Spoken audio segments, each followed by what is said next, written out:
Well, first of all, Trisha, I'd love to thank you for giving my work an opportunity to show not just in 618 North, but also at the Cultural Center and at the Lubeznik Center as well.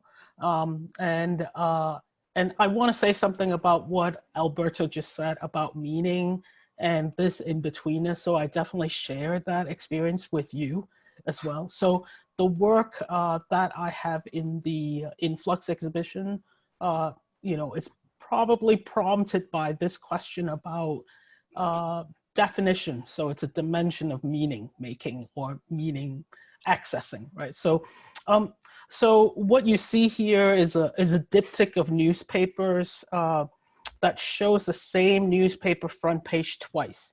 It is an 1857 edition of the newspaper that's entitled The American, and which was a newspaper that circulated in the Washington, D.C. area at that time. It's defunct now. And at the time, Washington, D.C. was still called Washington City. So the work taps an archive of historical American newspapers from the Library of Congress. The archive contains hundreds of newspapers published between the late 1700s and the early 1900s, and so covers the period when this country was undergoing territorial expansion, when new settlements hadn't yet achieved statehood, when the Civil War was fought, when immigrants with different histories and beliefs were beginning to join the population, and when moguls were made in the early industrial era.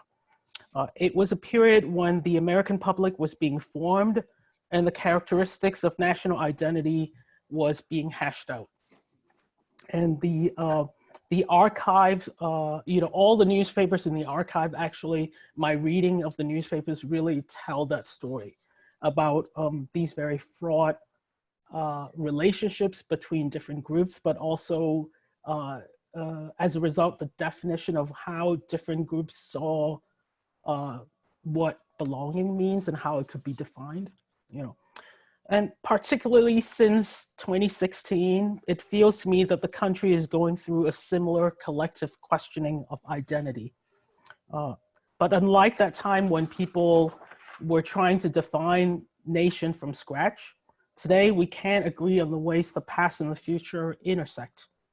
Some people want to hold on to legacies, no matter how outdated and unjust those views are.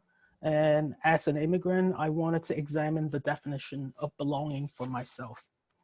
I used this newspaper to research how the term is contextually defined in hindsight and from our contemporary positions.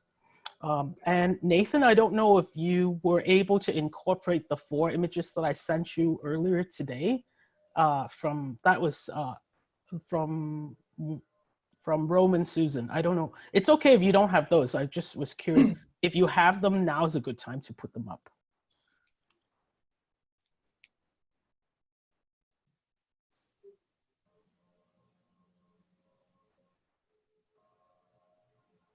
I see his mouse moving, so I'm not sure. Maybe I'll just continue talking. If the images come up, then I can follow up with them as well. So I'm talking about what I'm pivoting to now is to talk about the work that's on view at the Cultural Center, the diptych of newspapers, The American, actually came from an exhibition that was originally developed for Rome and Susan, which is a nonprofit art space in the Rogers Park neighborhood in Chicago, as a site-specific installation in January of 2017. And the show opened just a couple of weeks before the presidential inauguration. At Rome and Susan, the installation consists of a text-based video projection, tinted storefront window, and the diptych that you see in the In Flux exhibition right now. And there was also a false wall that I constructed, which divided the very small and oddly triangular shaped gallery in half. Just like in the In Flux exhibition at the Cultural Center, the newspaper diptych displays 2 versions of the same front page twice. On the left, all mentions of place and geography have been digitally removed. These are like place names and anything that mentions physical movement. And then on the right, I've digitally cloned out all mentions of time, which would be like dates and times and tenses. By moving back and forth to read the text in the diptych, I intended that the viewers could piece together the writing. And as viewers pivot to the other side of the false wall at Roman Susan, they see the projected text, which is the missing text from the diptych, and you can see it in the image that is that Nathan is putting up right now, that there are missing texts there. If they pivot to the other side of the false wall, looking at the video projection, they'll see the missing text reappear there, which is mirrored in the tinted storefront windows inside the gallery. I use this visual play of front and back and left and right in order to emphasize that the words I put on display are forward-looking as just as they are historically regressive, and to invite my viewers to consider their ideas about nationalism and identity in their live acts of viewing and reading. Right, so here is, now we're looking at the images from Roman Susan. So this is the same diptych that you see in the In Flux exhibition at the Cultural Center.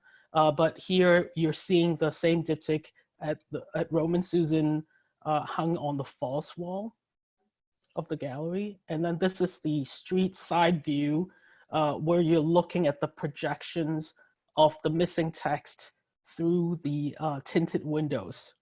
So I've tinted the windows of the storefront gallery. And then, right, so this is inside the gallery. So we have a viewer there, happens to be Joseph Grigley. And then you see behind him the reflection on the tinted window, which in this view, it shows the word formerly. And so if you're looking from the street side, the word that is projected actually looks backwards.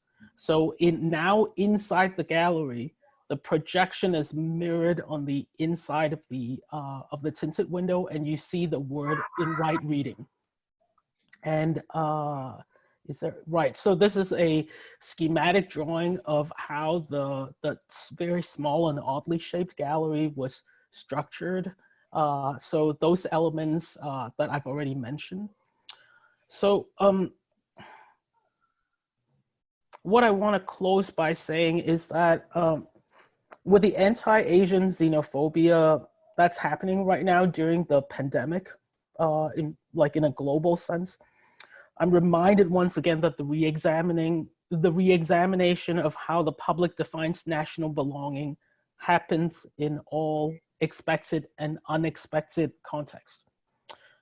This project that that's in the In Flux exhibition, like other ones that I make, really look to invite the viewing public together to question these difficult definitions in a collective sense, because it's my view, and I think that underlies my own practice, is that these very cultural definitions, just as I question them, are actually fabulated and produced within the public. So we're collectively producing these definitions, and so why not collectively question this?